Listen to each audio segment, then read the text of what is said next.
Greetings. Welcome to Safe Space Talks Mind Mastery one more time. And again, I am your good girlfriend, Nigeria Anderson, your host, your good friend.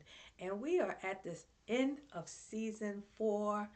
Let me tell y'all, for real, I'm so glad to be going on vacation. I don't know what to do. But I will not leave you without giving you something solid to get you through the summer until we meet again, if God stay the same, on September 3rd. So listen, it's time to be still. And as the Bible says in Psalms 46:10, be still and know I am God. Now, y'all keep that scripture and y'all write it down, put it in your pocket, put it on a sticky, and remind yourself that you know that God is still in control. Amen. So today we're going to talk about it's time to be still, be silent, and the power of shh, shh. Just don't say nothing. Don't learn to be quiet. All right? And we made it. We made it through another season. And I'm so excited of me being able to provide you with information, language, tools of understanding triggers and nouns which affect our mental well-being, which are people, places, and things. I just say nouns so that we can cover it all. There can be one thing or many that can contribute to your mental health decline. During season 4, for a quick recap, we touched on being aware of changed behavior and how to acknowledge when someone might be in a mental health crisis. Check out the videos. We discussed how not every change of behavior is a diagnosis, but something that we should be mindful about within ourselves and with others. But remember, anything that goes unchecked, it might become a diagnosis or something more serious. So we just want to be able to pay attention to these things. We discuss how you may contribute to your own mental health decline by not addressing issues that affect you because you keep these things locked up inside of you in your mind. You're ruminating. It's causing you stress and medical emergencies that doctors are like, we don't know what's wrong. And all it is psychosomatic, could be, or and stress related. So you got to be mindful. So for the season finale, I want to talk about a preventive measure to prevent stress and mental health decline. That may help you minimize these things and will give you tools. This is I'm gonna give you good information here. So stay locked in to help you limit the headaches, the pain, and the mental anguish. And if you don't know what mental anguish, for those of you who may not know, it is that silent suffering. It is suffering that includes fright or fear, feelings of distress. Are you feeling these? In the chat, identify if you have mental anguish, anxiety, depression, grief, and or, as I mentioned, psychosomatic physical symptoms, which can also be associated with trauma that you haven't addressed or are actually dealing with. And like I said, we give you the signs to let you know that this is possibly trauma related. So monitor behavior, which is why I sit here each week to help us, including me, because I got to do the research before I come on here, understand how all these things can affect our day to day. And we have to be diligent now more than ever to guard our heart and mind.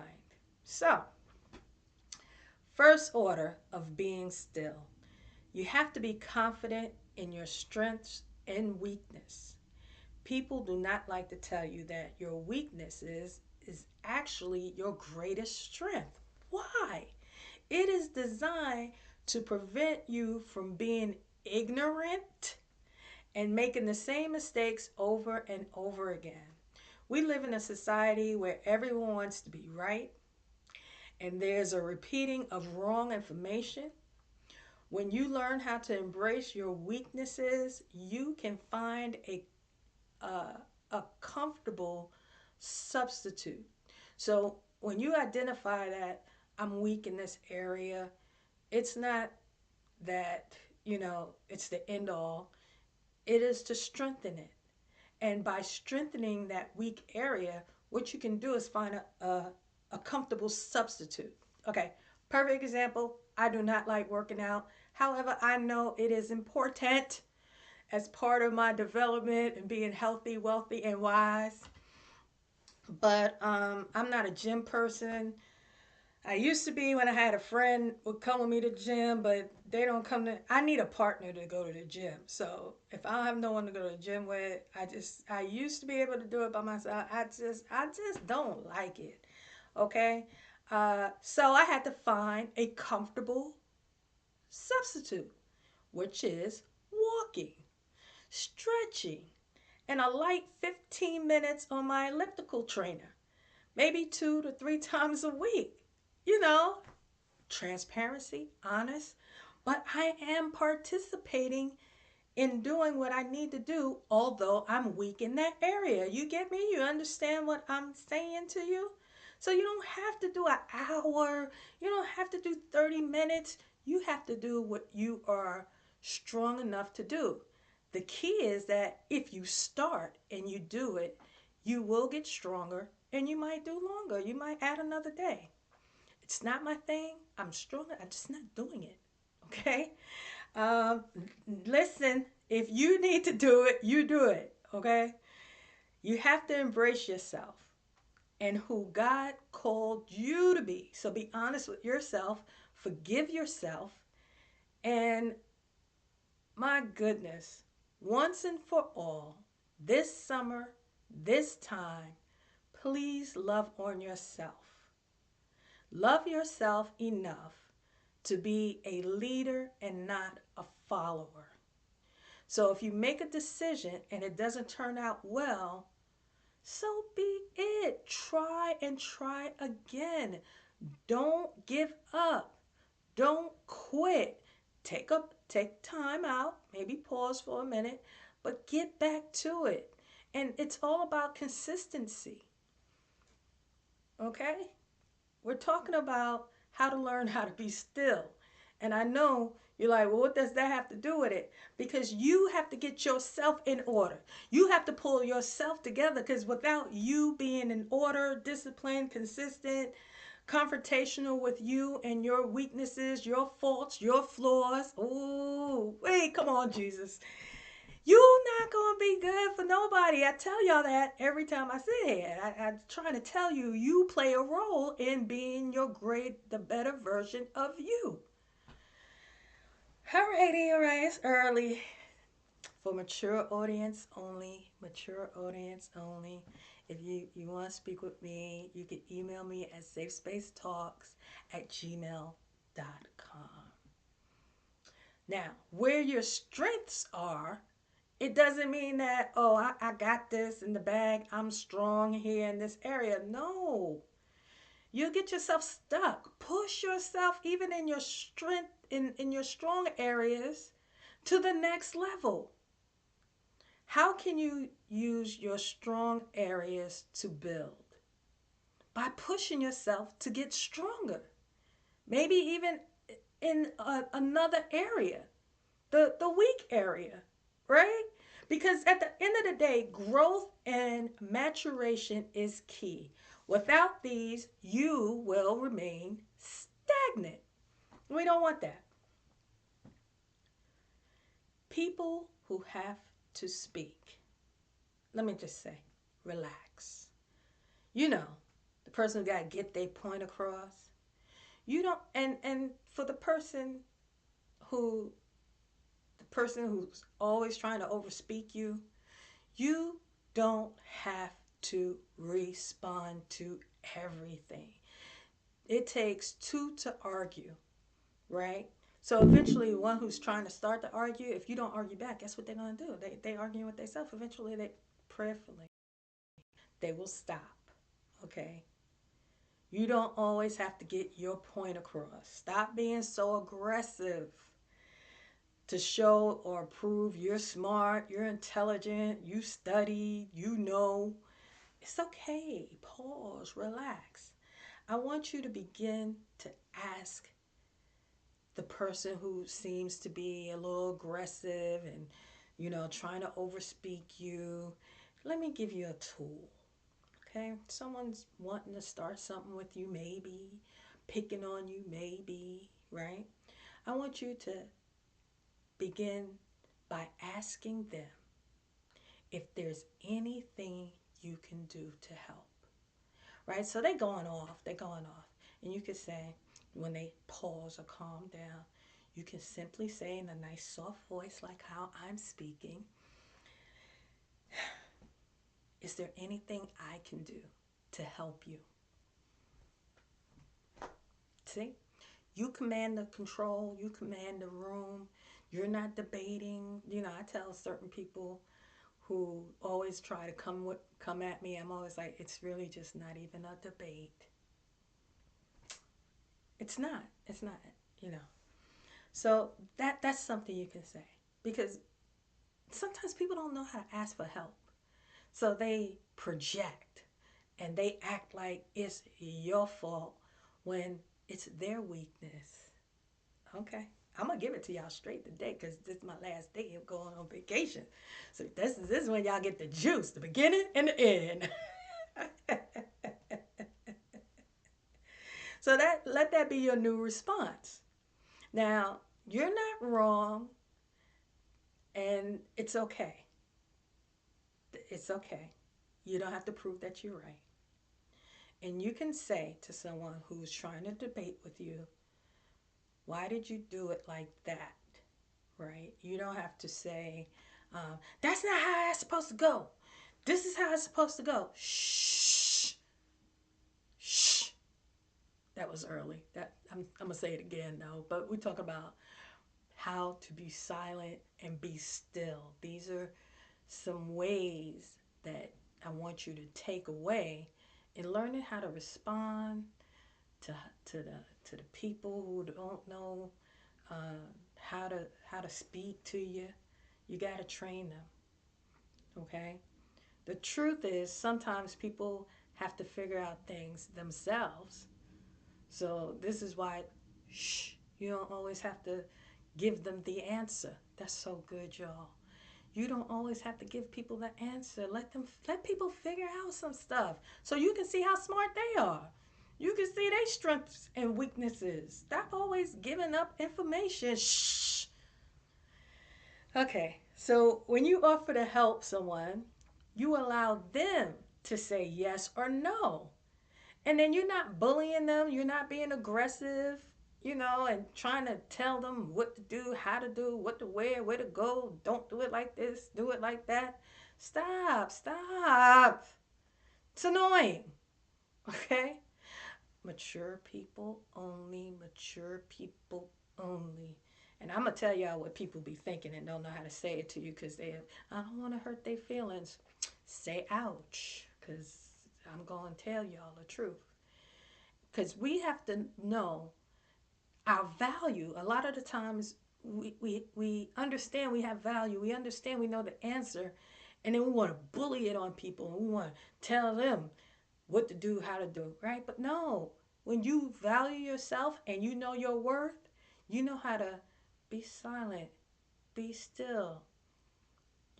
That may be the person who needs your help, but if you always pushing your help on them, then they don't know how to ask for help. And so then we get into this place of the traumatic experiences because now they're traumatized that you bullying them and bossing them around and telling them what to do, that they just like, Lord, have mercy. So we don't want to do that. So remember, pause, ask, is there is there something I can do? Can I help out? That's all you gotta say. And just let it be, let it be. Listen, share this video because this is gonna be a good video. Share, like, and subscribe, and set your clock because we'll be back September 3rd. All right. There is a time to talk and a time not to talk. In our life of complications and everyday demands, finding balance is key. Although we don't have control over everything, self control is a fruit of the Spirit. Therefore, being mindful of what we say and how we say it is key. The last video, I mentioned the importance of speaking up for yourself. That's key. One thing I encourage people to do is examine yourself. This is what I'm talking about. You're not going to be good to anybody until you check you, until you examine yourself.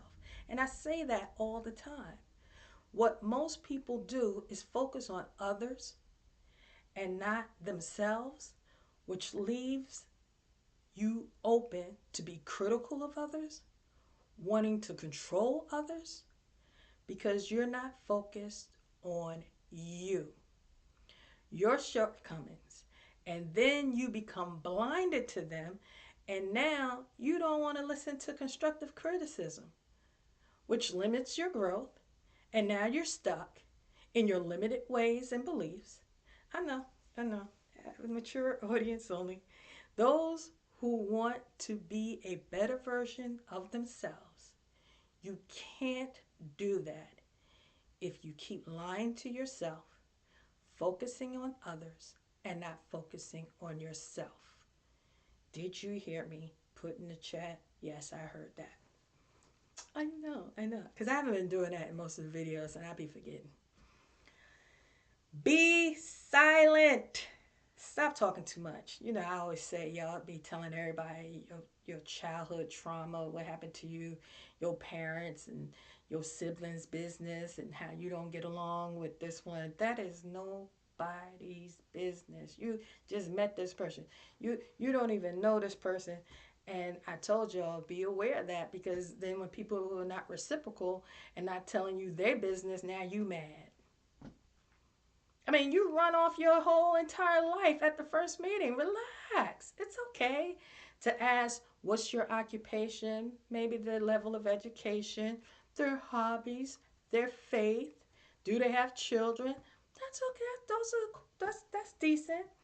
It is not okay to talk about your childhood trauma, parents, and siblings.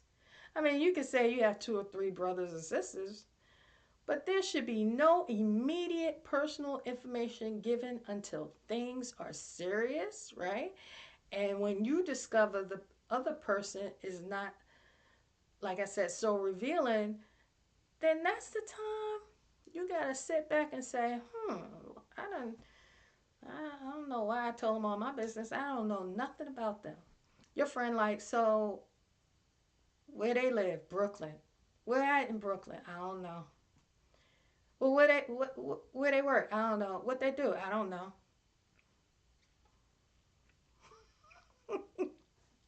I know. It's okay. Here's some hard facts, but very effective tools I'm going to give you again that you can use. When someone like your boss is yelling at you in front of everybody, right? Be silent. And at the end of their rant, simply say, I heard you, and return to your desk. That goes for anyone who feels they have to prove that they are in authority, or they're trying to let you know they have authority over you, and you don't give your authority over to nobody but Christ. Okay? But if they feel, I deal with this. I deal with people who they gotta make sure you know that they are in authority. And I'm like a professional. I don't care, because okay, let me be clear. We honor those. We honor those who have earned their doctorate. We honor those in an office, But there is a limit. There is a limit because if there wasn't a limit, stay focused. There's a limit to the authority you give people over yourself. Okay, the only authority is Christ Jesus. Okay, see, this is why I can't be on nobody's show because I got to bring up Christ crucified, and the mainstream media ain't there yet. So I'm over here minding my own business. All right, so and a lot of times they're acting up in their authority because of their insecurity. They're insecure. So to master this, you have to practice calming strategies to endure confrontations or high level stressors, right? You cannot do that. Again, if you haven't aligned with yourself, examined yourself, understand your strengths and weaknesses. So, those who meditate, and I talk about that all the time because I use it, it works, are able to be silent. So, yes, meditation helps. Give yourself conscious commands. Y'all know I do that all day, every day. You got to give yourself conscious commands, especially in that moment. You got to be like, all right, don't smack them, right? Because you have to challenge those negative thoughts. You can't be like, you can't act out. So when you don't, if you're capable of keeping those calming mannerisms and you're not, and you don't want to act out, be silent. It's so much power in being silent. I promise you.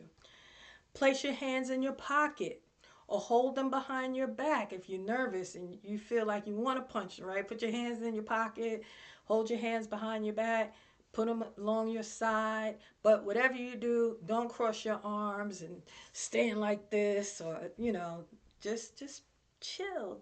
Just be cool. Just be cool. All right? Try to keep your body relaxed because yes, when people are yelling at you, you're getting all tense and like, yo, what? You know, I know, right? And so your body will start responding, and now you're agitated and you're sweating and you're upset. But be calm, conscious commands, challenge those negative thoughts, and be silent. And they begin to feel unsure about themselves. And it lowers their confidence when you're silent. See, I'm gonna tell you the truth. That's what it do. Because now, with you not responding and being silent and looking at them, gracefully, not like, just look, smile maybe. It's gonna tear them up inside. I promise you.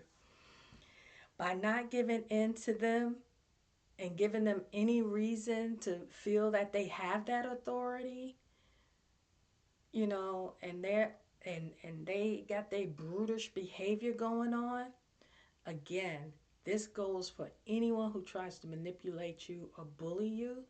When you're silent and you respond with the tools I gave you, you will now diffuse the situation.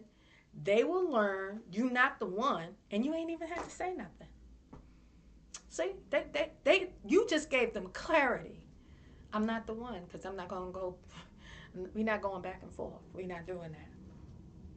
Another situation when you should keep silent, when you know you're right. I talked about that earlier. You don't have to debate. You don't have to debate truth. Okay, truth is truth. You don't debate that. Okay, so when you are silent, it gives the other person one time to listen to themselves. Because in the heat of the morning, in the heat of the moment, yeah, they blah blah blah blah blah blah blah, and you're not saying nothing. When they leave, the only conversation they got to deal with is their own. So your silence speaks louder than words all the time. One thing about becoming a successful person, it's not about money or people you know. It's how you respond in difficult situations. Not knowing how to respond when a problem occurs in families, friends, business will limit you from being a better version of yourself. I'm telling you, that's it. You want to be successful, you got to learn self-control. Only you can be you. Only you know your likes and dislikes. But how you respond is key to how far you can go in life. Trying to convince people of your status, your smarts, your gifts, your degrees, it really doesn't impress anyone. Uh, you know, you're happy because that was a goal for you. But at the end of the day, um, people are not really impressed.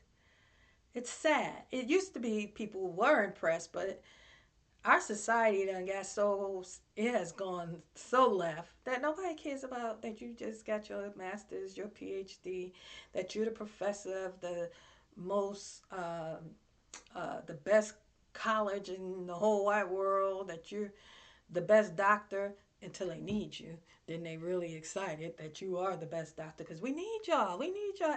Them people who went to school for 100 years to become surgeons and lawyers, the best doctors, smart judges. Okay, let me stay. Let me stay focused.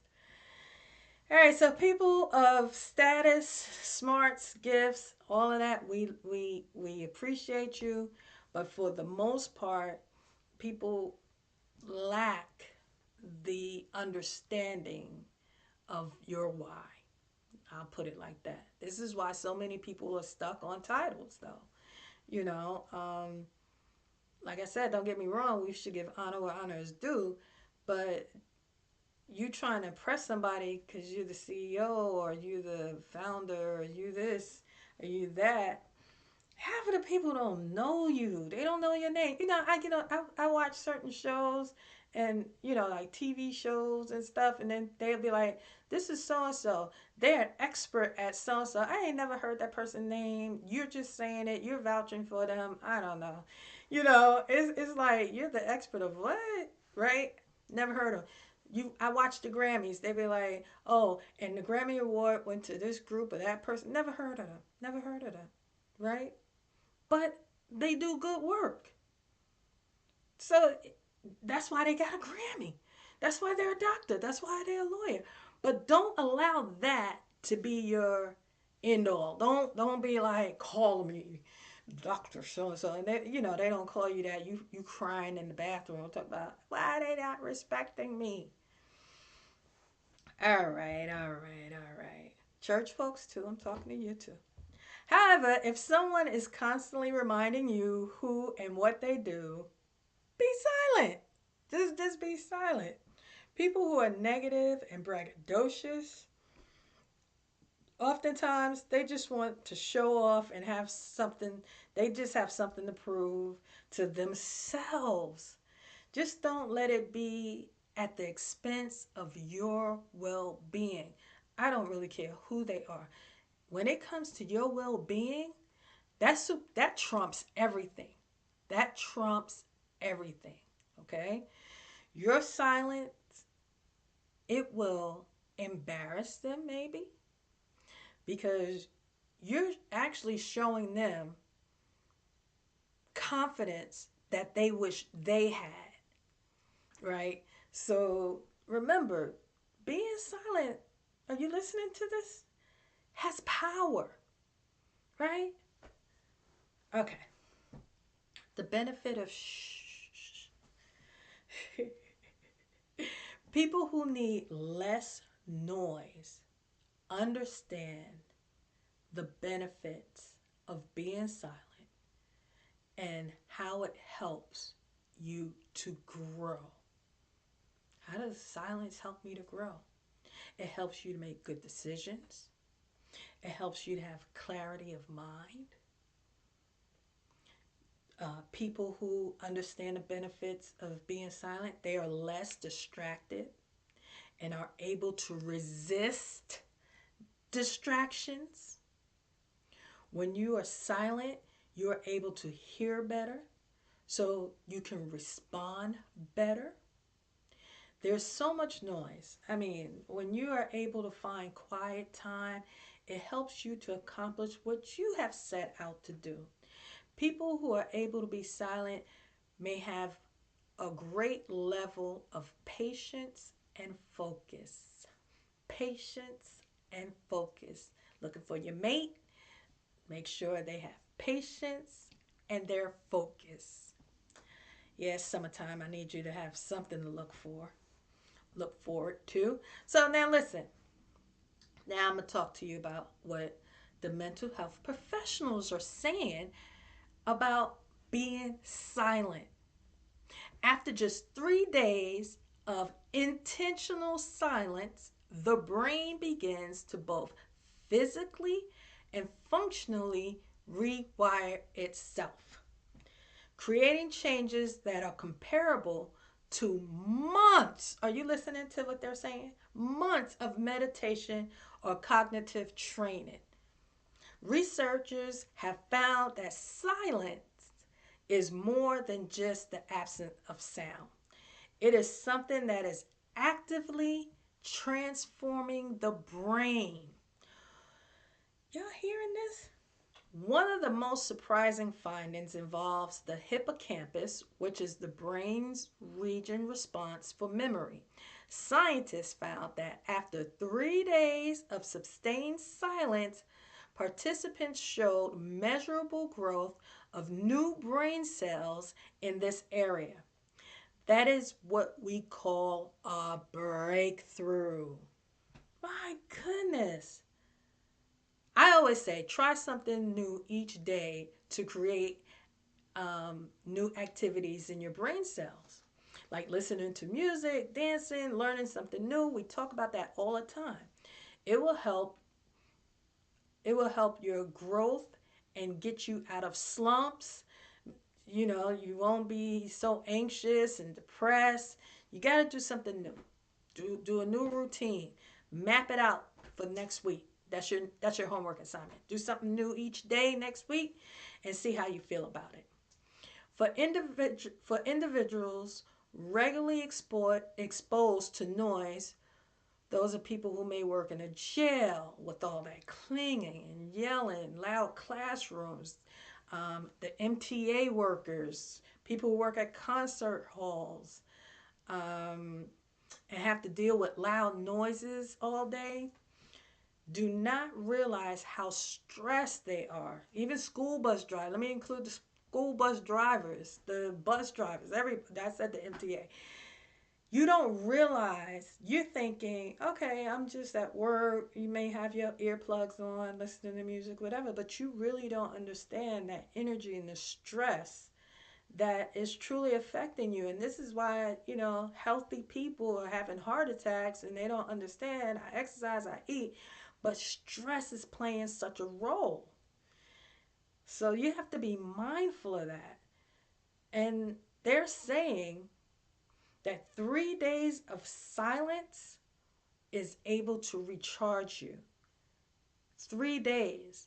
We just said it's like a month of meditation. 3 days of substantial, intentional silence, not on your phone, not your phone ringing, no TV, no music, will recharge your whole body. No therapy. Okay, let me see. We encourage therapy, but for those who can't find a therapist, this sounds like something you should put in place.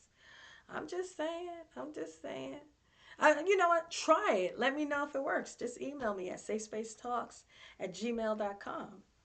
Science also alters brain waves activities. We said that, shifting from a fast, high alert beta waves to slower alpha and theta waves, which is associated with your calm, your focus, and your creativity. Man, what you think if you was silenced for 3 days straight, calm and focused, what would be the creativity you think would come out of those 3 days? Put it in the chat. So by the third day of silence, you are recharged and ready to go. You know what? I'm pretty quiet daily, so I might do a 3 day complete shutdown. I'll try it. And when I come back for season 5, I'll let you know how it went. So, after a few days of silence, the brain's emotional centers, the people who, y'all, too emotional, try these 3 days.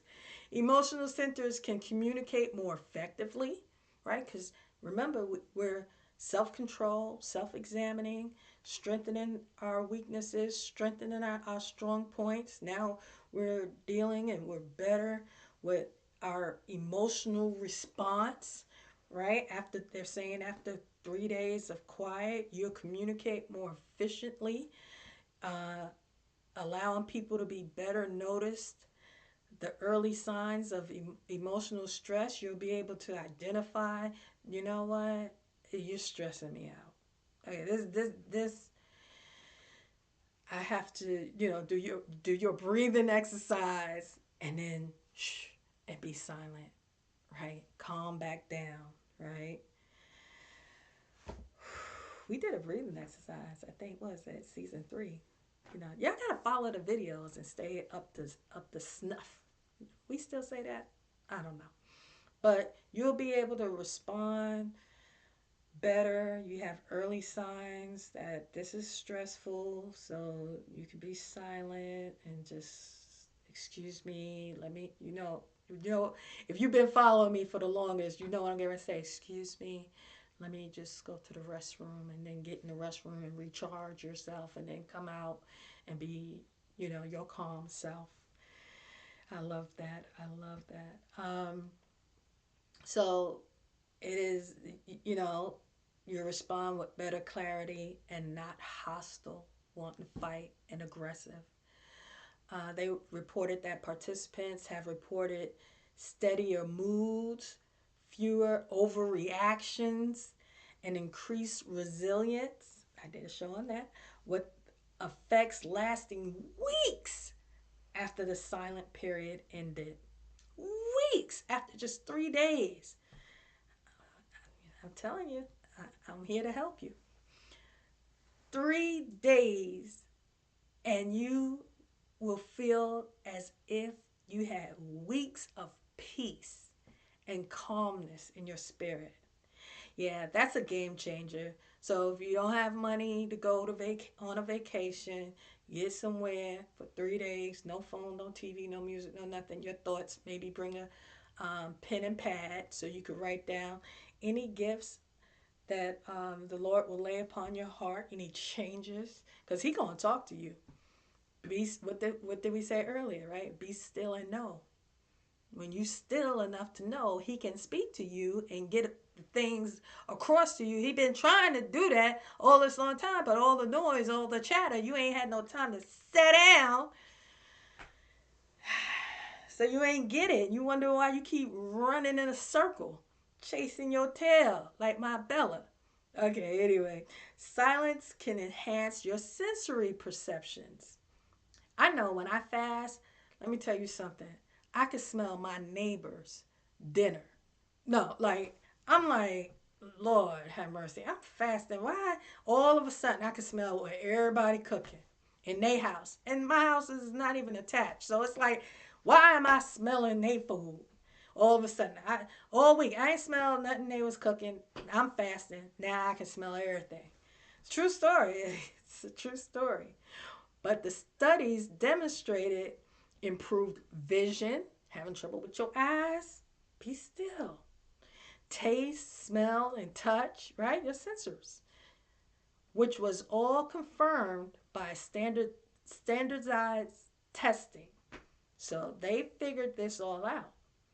And this sensory sharpened results from the brain reallocating resources, a process known as cross modal plasticity. We always use that word plasticities.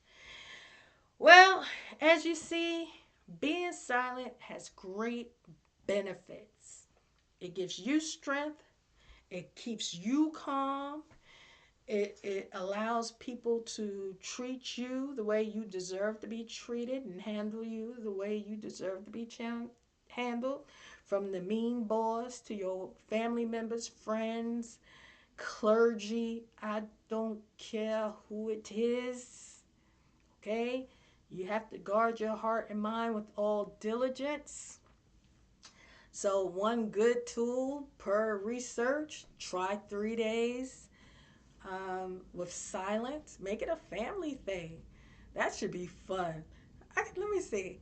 I think me and my family could do it. I think we could be quiet for 3 days. We'll be giggling and snickering, but we wouldn't need TV and phones and stuff. I think we could do it. So make it something fun, right? Stop not talking to your family members and stuff. Oh my goodness. Okay, I'm not gonna get off track. I hope what I said helped you today. If you need any questions, although I'll be on vacation, you still can email us at safespacetalks@gmail.com. Uh, I won't be answering you, but we will answer any questions. If there's any topics you want us to talk about, please let us know. If you're in the field of mental health, we want to connect with you. So please reach out to us. You see the people, the clientele we bring to the table. So just know that's the level we're at. Um, so thank you all again for another great season. And I'm looking forward to season 5. Like I said, if God says the same, because life is, whew, hey, here today, gone today. So, if God say the same, I will see y'all September 3rd. And make sure you catch up on our shows. Look at some of the other shows, whatever title you like. Check it out. Share, like. You never know. Like I said, it may not be for you, but it might be that strong friend that's being quiet on the sidelines and you just help them. And I have evidence of that. I don't know when I may share it, but I do have emails and letters of how some people saw it on a friend's post and reached out and we helped them. So that's what I do here. I know it's not, I ain't twerking and carrying on. I know it's not my thing. So listen, pray for me while I'm gone. Pray for Safe Space Talks, My Mastery, so that we can continue, please, to do the things we need to do to help our neighbor, to help our friends, our family. Those are the things I care about. I love me some y'all. Enjoy your summer. Hey, listen, get a t-shirt for the summer. Wear to the gym or something. Support us. We need your support. Take care. God bless. Be safe. Talk to your kids. And be prayerful. Be prayerful this summer. Okay? Love you. Have you ever wondered about the potential that lies within you? It's vast, uncharted, and waiting to be discovered. Embracing personal growth is the key to tapping into this potential. It's about stepping out of your comfort zone and daring to explore new territories of self-discovery. Remember, it's not always going to be smooth sailing, but that's what makes the journey worth it. Start by acknowledging that you're a work in progress. It's all right to not have all the answers right now. Life's a journey of learning and evolving. Allow yourself the grace to make mistakes.